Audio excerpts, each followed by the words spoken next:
ముఖ్యమంత్రి రేవంత్ రెడ్డిని కలిశారు సిపిఎం ముఖ్య నేతలు. 6 గ్యారంటీలు అమలు చేస్తున్నందుకు సీఎంను అభినందించామన్నారు. సిపిఎం రాష్ట్ర కార్యదర్శి తమ్మినేని వీరభద్రం పోడు భూములకు పట్టాలు ఇవ్వాలని సీఎంను కోరినట్లు చెప్పారు. 2011 కౌలు రైతుల చట్టం ప్రకారం గుర్తింపు కార్డులు ఇచ్చి సాయం చేయాలన్నారు. 5 ఏళ్లకోసారి వేతన సవరణ చేయాలని సూచించారు.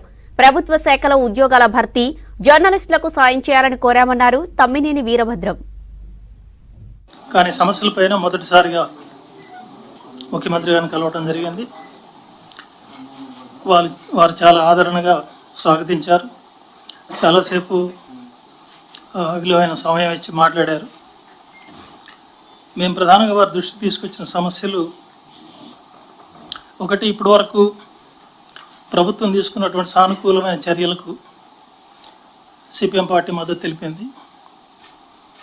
ఎన్నికలు ప్రకటించిన విధంగా 6 గ్యారంటీల్లో ఇప్పటికీ 2 అమలు జరగడానికి పూనుకోవడం, మిగతా వాటికి షెడ్యూల్ ప్రకటించడం అభినందించదగిన విషయం. రాష్ట్రంలో పెండింగ్లో ఉన్న కొన్ని ముఖ్యమైన సమస్యలు అదే రకమైన సానుకూల దృక్పథంతో పరిష్కరించాలని ముఖ్యమంత్రి గారికి విజ్ఞప్తి చేశాం. యాక్చువల్గా 13 లక్షల ఎకరాల్లో పోడు భూమి సాగు జరుగుతోంది. గత ప్రభుత్వం 11 లక్షల ఎకరాల్లో సాగు అవుతోంది. వాటన్నిటికీ పట్టాలు ఇస్తానని ప్రకటించారు. కానీ మా అన్ని పోరాటాల ఒత్తిడితో చివరికి ఆనాడు ఆ పోరాటాల్లో కాంగ్రెస్ పార్టీ కూడా పాల్గొన్నది. ముఖ్యమంత్రి గారు, ఈనాటి ముఖ్యమంత్రి గారు కూడా మాతో కలిసి ఆ స్ట్రగుల్స్లో పాల్గొన్నవారే. ఆ విషయం ఆయన కూడా గుర్తు చేశారు. ఆ చివరిలో ఎన్నికల ముందు ఒక 3-4 లక్షల లోపు ఎకరాలకు మాత్రమే గత ప్రభుత్వం పట్టాలు ఇచ్చింది.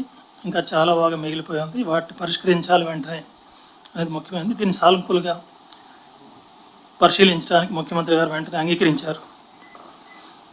అట్లాగే కాంగ్రెస్ ప్రభుత్వం వాగ్దానం చేసినట్టుగా కౌలు రైతులకు పంట పెట్టుబడి సహాయం అందే విధంగా చర్యలు తీసుకుంటూ ఉన్నారు. ఇటీవల పత్రికలు కూడా కొన్ని సందేహపూరితంగా వచ్చినాయి, కౌలు రైతులను గుర్తించడం ఎట్లా అని. దానికి మేము సజెషన్ పెట్టాం. గతంలో 2011లో కౌలు రైతుల చట్టం ఒకటి వచ్చింది.